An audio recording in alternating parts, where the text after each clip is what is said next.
में वो इंसान चमकता। सुभान अल्लाह। Thank you, Tamsheed. We all blessed indeed. As we all know that the Prophet Muhammad, peace be upon him, is the last prophet of Allah and the last messenger of Allah. Naat is an Arabic word and it means the praise of Prophet Hazrat Muhammad sallallahu alaihi wasallam. Is also called Naat in Urdu. So I would like to invite Kubra from Naat Maqbool sallallahu alaihi wasallam.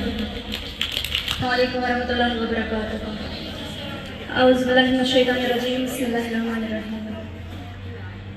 बेखुद